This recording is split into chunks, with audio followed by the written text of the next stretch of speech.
Nada de Novo no Front é um dos melhores, se não o melhor filme da Netflix no ano, e ele vai num sentido contrário daquilo que Hollywood costuma fazer em filmes de guerra.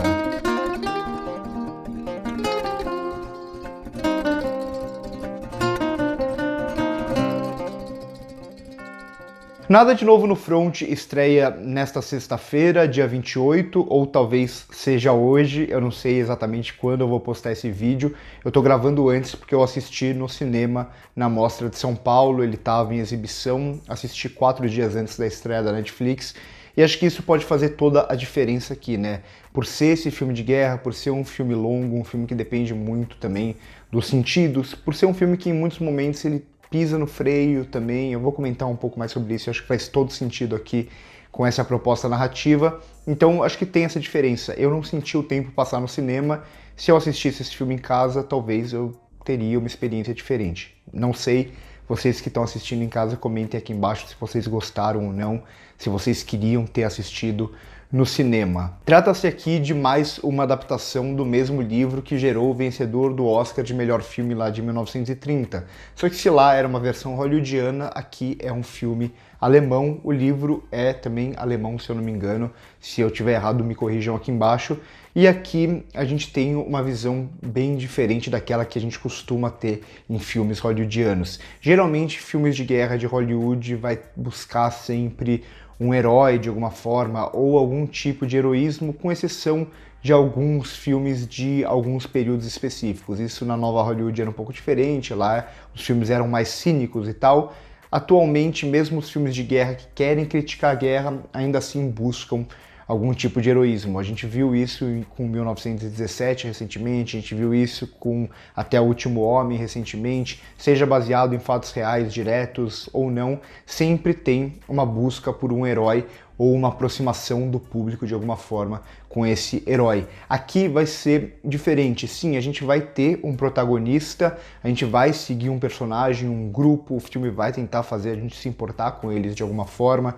Talvez a gente consiga, talvez não, mas o foco não é exatamente em transformar esses personagens em heróis, longe disso. Aqui é uma guerra completamente desromantizada, uma guerra sem heroísmo. Até porque mesmo quando esses personagens vão tentar dar uma de herói, tem um momento específico ali, ele vai tentar ser o herói quando ele acabou de esfaquear alguém e no final não vai dar em nada, ele não vai conseguir ser herói coisa nenhuma. Então no final do dia são apenas jovens aqui no final da guerra se matando porque pessoas dentro de uma sala ou dentro de um trem estão decidindo isso. Então para mim esse filme ele é justamente em como ele vai criar umas relações meio dialéticas, umas relações de oposição, colocando elementos de oposição e às vezes até usando esses elementos para subverter a nossa expectativa. O que fica mais claro aqui é justamente essas pessoas que estão tomando decisões dentro de salas, com grandes banquetes, com grandes cafés da manhã, que estão definindo a vida de jovens e estão adiando a vida, adiando a volta para casa, o que poderia salvar muitos jovens. Eles estão simplesmente tomando essas decisões sobre a guerra enquanto jovens estão morrendo. Então a gente vai ter um contraste aqui muito grande, tanto em como essas cenas são encenadas, com muito mais calma, com uma elegância desses personagens, com eles seguindo protocolos, esse tipo de coisa, e com comidas fartas. Enquanto a gente vai ver os personagens na guerra em lugares fechados, ali nas trincheiras, ou em lugares super perigosos, caóticos, quando tá vindo tiro e explosão de tudo quanto é lado, e faltando comida. Então, quando eles estão na guerra, o simples fato deles encontrarem um ganso e conseguir dividir um ganso é uma grande vitória para eles. É quase como se fosse o melhor dia deles ali. Ou quando eles estão no meio da guerra, podendo morrer em tiroteio, eles veem comida e eles vão atrás dessa comida para justamente contrastar esses dois lados, quem está tomando a decisão e quem realmente está executando essa decisão. Essas pessoas que nem sequer queriam estar lá, pelo menos não a partir de um determinado ponto. O filme ele até vai passar inicialmente bem rapidamente, eu gosto disso, que ele já vai direto para o momento da guerra, mas vai passar um pouco por essa questão de que os jovens são convencidos aí por essa ideia de unificação do país e tudo mais, e aqui, claro, tratando da Primeira Guerra, até por isso eu acho que esse filme ele tem um paralelo com 1917. Eu acho que na verdade ele faz muitas coisas certo que eu já não gosto de como 1917 faz. Como trata o inimigo aqui, então os franceses, que vão ser os inimigos diretos dos alemães, não são tratados apenas como vilões, assim como os alemães não são tratados como heróis. E isso é muito interessante, eles estão em cenas caóticas, atirando para tudo quanto é lado, matando um monte de gente, não vendo quem é o inimigo. Mas em momentos específicos, a partir do momento em que eles ficam cara a cara, quando a gente vê o rosto dos dois, os dois, um enxerga o rosto do outro, eles hesitam. Então mostra um pouco dessa humanidade em uma guerra que eles estão sofrendo, mas eles não são os vilões dessa guerra. Eles são apenas soldados executando ordens que eles, em determinado momento, nem queriam estar executando. E ao mesmo tempo a gente vai seguir esse grupo principal que vai trazer um pouco dessa questão do heroísmo mais uma vez. Eles são muito bons no que eles fazem, eles sobrevivem, e a gente tem aqui o trabalho é muito bom da direção justamente para situar a gente dentro desse caos, mas com alguns planos longos, para a gente ver eles, por exemplo, invadindo as trincheiras, jogando a bomba, entra na trincheira, atira, e esse tipo de coisa que eles fazem. Então a gente vê eles em ação e como eles são bons, claro, com um pouco de sorte em muitos momentos, porque a guerra é esse caos que vai ser construído aqui, mas ainda assim, quando chega um tanque de guerra, por exemplo, imponente, não tem você ser bom. Aquilo é um tanque de guerra. Então o filme ele sempre vai estar contrastando esse tipo de coisa. E elementos também visuais aqui que vão aparecer muito, que aí volto mais uma vez para 1917, justamente por tratar também da Primeira Guerra e por serem dois filmes que são estilizados ainda que de formas diferentes. 1917 vai por esse caminho de usar o plano sequência porque é belo, porque é difícil, e tentar criar belos planos, que é um pouco o que me incomoda. Eu acho que dá uma certa romantizada na guerra nesse sentido. Aqui esse filme ele já vai ser quase monocromático, é quase como se a guerra fosse uma coisa só, fossem corpos ali, então sempre vai puxar meio que para esse verde, para esse azulado, para esse acinzentado, para esse amarronzado, se torna uma coisa uniforme, essa guerra que é quase que uma coisa uniforme. E outro contraste interessante aqui que vai aparecer é, por exemplo, entre o caos de quando está tendo a batalha e a calmaria. Essa calmaria que vai aparecer justamente já na sequência inicial, nos primeiros planos do filme. Uma calmaria que não representa um conforto.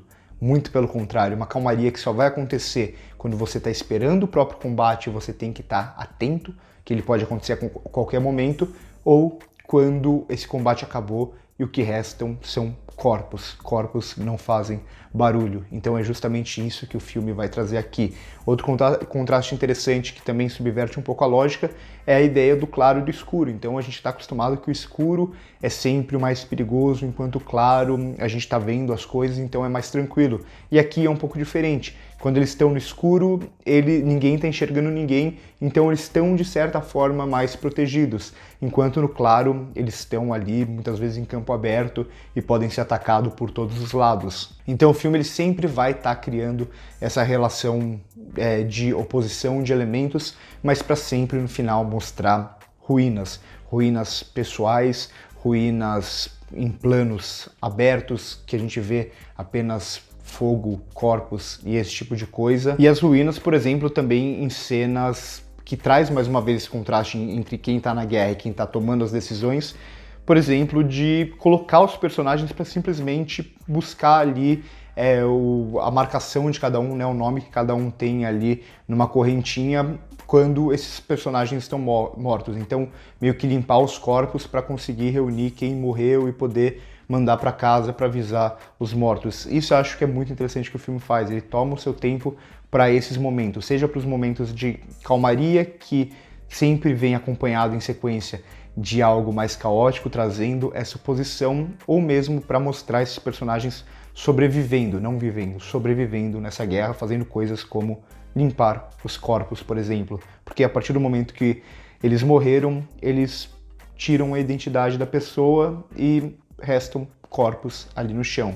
Ainda que em alguns momentos eles enterrem de alguma forma, mas ainda assim são apenas corpos sem nenhum tipo de humanidade mais. Então, Nada de Novo no Front é uma lembrança sombria de tempos obscuros aqui, sem qualquer tipo de heroísmo. Não tem herói, não tem vilão, não tem esconder o rosto do outro lado, não tem colocar personagens principais para fazerem coisas super grandiosas. Aqui são jovens sobrevivendo e se matando enquanto eles estão nessas ruínas. Lá em cima, ou lá num trem, comendo um banquete, tem pessoas mais velhas dando as ordens. É um filme bem forte, eu particularmente gostei bastante. Vocês sabem que eu gosto bastante de filme de guerra, mas eu gosto principalmente de como quando a guerra é tratada dessa forma. E aqui é tratada dessa forma não só com as temáticas, não só com os personagens e os diálogos, mas também o tratamento da imagem aqui é muito bom. É uma fotografia que ela consegue ser bonita por um lado, mas eu falo para vocês, a boa fotografia ela não é necessariamente a fotografia bonita. É aquela fotografia que consegue se adequar a toda a proposta narrativa.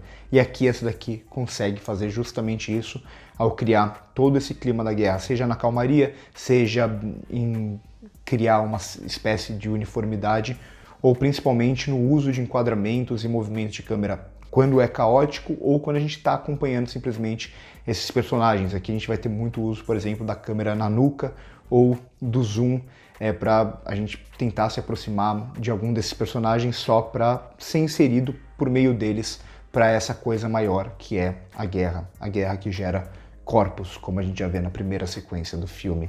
Filme bem pesado, espero que vocês gostem.